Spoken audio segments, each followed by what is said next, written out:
Hello everyone, how are you guys all doing today? My name is Dachi, welcome to RPG Labs, and let's get into this video. Alright, so I just got my hands on a new Borderlands game. Well, it technically isn't Borderlands, it's Tiny Tina's Wonderland, but it's basically Borderlands. But anyway, I'm gonna bring you guys the first video on all the classes that we're gonna be covering on this game.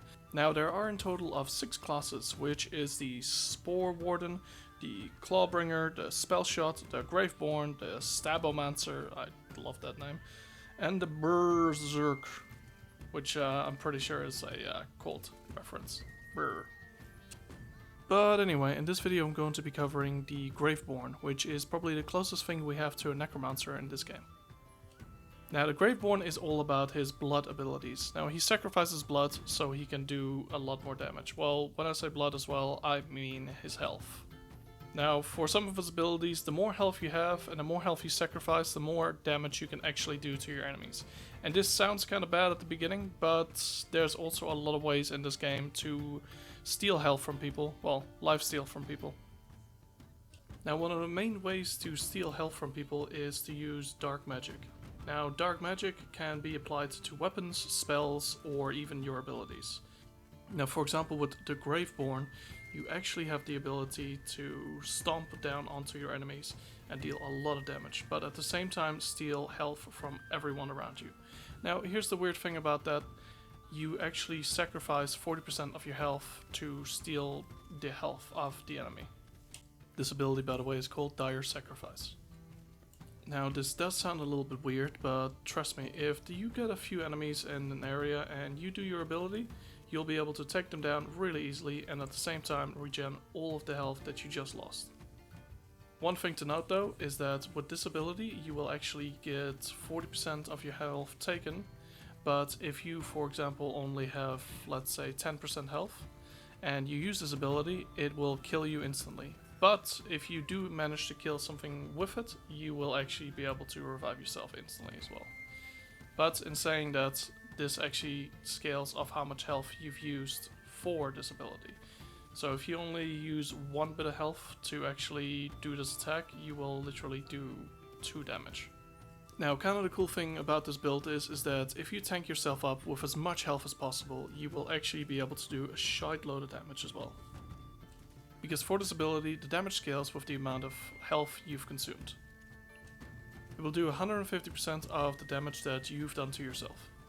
Now remember, this also does damage to every target near you and will also knock down quite a bit of targets, including this badass skeleton right here, allowing you to quickly take him down. Now your second ability is also pretty interesting, and I reckon this will probably be very powerful in late game.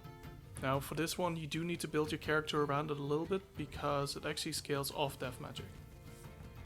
Now this basically means that your death magic is going to be a lot more effective in combat.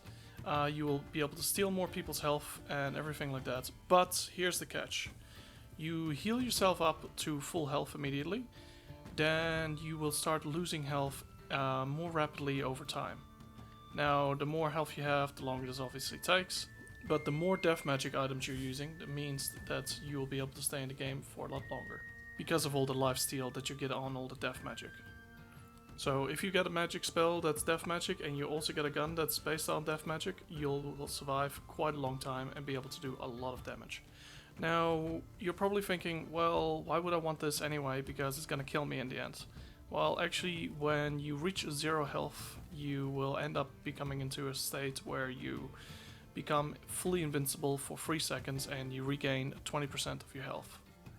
Now invincibility for 3 whole seconds in a game is quite a lot.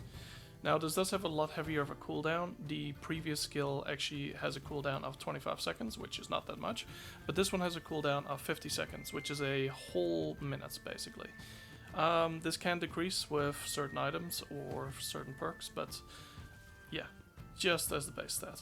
Now basically you kind of also have to remember that you also have all that time where your health is still going down to 0.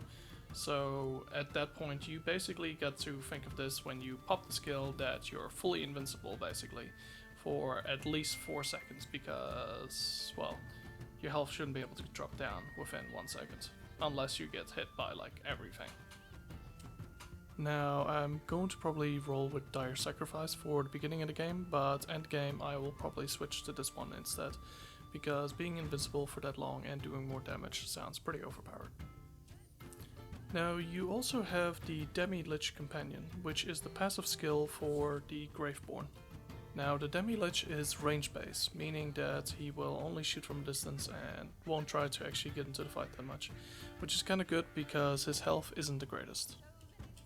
Now the more damage you deal, the more damage the Demi Lich will deal as well. Now another thing is when you cast a spell with a certain elemental effect on it, the Lich will also cast a spell with that elemental effect on it as well, dealing a little bit more damage towards the target. Now this is especially effective with death magic, I reckon, because you actually get some extra heals from him hitting the target. Now it seems like this character is going to definitely be specializing in death magic in general, so having all the death weapons is going to be perfect. So equip some death spells, equip some death guns, and you will be absolutely fine. In fact, you will be such a tank in the world and you will be demolishing everyone in your path, and also be dealing a lot of damage. Okay, so those are basically the main abilities that your character will have. Now I'm going to quickly go over the other abilities, which are the perks basically, which are usually passive abilities or they will stack so you can do more damage when you kill enemies, for example. Let's start off with Mortal Vessel. Mortal Vessel basically increases your health and also increases the efficiency of your dark magic. Now we come to Essence Drain. Essence Drain basically allows you to get kills, and every time you get a kill, your spell recharge will be a bit faster. Now we have Fatal Thralls, which allows you to do more damage the more companions you have. Companions are not your other players. Companions are like, for example, the little Lich that you have with you. It also will decrease the time of it needing to respawn. So when it dies, it will come back faster. Now we move on to Harvest. Harvest is a pretty basic one. If you get a kill, then your minions will do more damage. This will last for 12 seconds and also can only be stacked up to 2. Now we move on to Dark Pact, which basically increases your dark magic damage, which is pretty damn good, so I recommend going for it. Alright, now sorry if I don't pronounce this properly, but the next one is Sacrament. This basically allows you to heal yourself whenever you want. Whenever you cast a spell, you will be able to heal yourself for a certain amount. Now I kinda like this because this basically means that you have a heal on the go. Alright, now we move on to Dread Covenant. Now this basically allows your Lich to take a lot of damage for you, and if you go down all the way to 1 health, your Lich will sacrifice himself for you and you will gain 75% of your base health.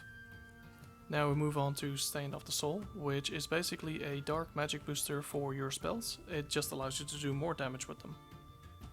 Now we move on to Dark Hydra, which allows you to summon a Dark Hydra after getting a kill. Now there's only a chance of summoning one, so it won't be a guarantee. Now this is also a companion, so any companion boosted skills will also be activated on this. They can only summon one and they will only last for 10 seconds, and then you can try summon another one. Now we move on to punishments. So when you cast a spell, your Demi Lich will use a Hell Blast, which will also have an elemental effect. Now with this skill, it will allow him to have a chance to cast it a second time.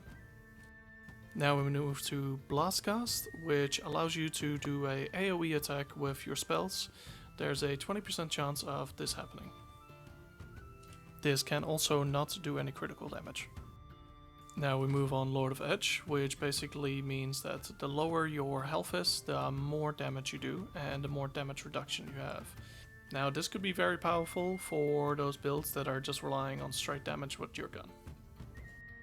Alright, now we move on to Ascension. Now with Ascension you can basically get a kill, and after that kill you gain more health and you also gain more spell damage. Now one of these stacks will only last for 30 seconds, but it can stack all the way up to 10.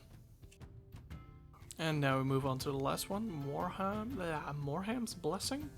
Anyway, this one allows you to basically use your spell and you will get all the kill abilities that you have on your person. Now this will only be 1 stack of each thing, but I reckon this could be pretty damn powerful. So you might even be able to summon that Hydra with it. Alright, well that's the entirety of the Graveborn. Hopefully you guys enjoyed that, and if you did, well, give us a little like if you feel like it. And well, yeah, I'll probably be catching you guys later. I am going to be trying to live stream on Tuesday American time, so I'll catch you guys maybe then. Maybe come join me if you got Borderlands. I mean, Tiny Tina's Wonderland. Damn, I keep saying that. But anyway, you guys have a good one, eh? And bye.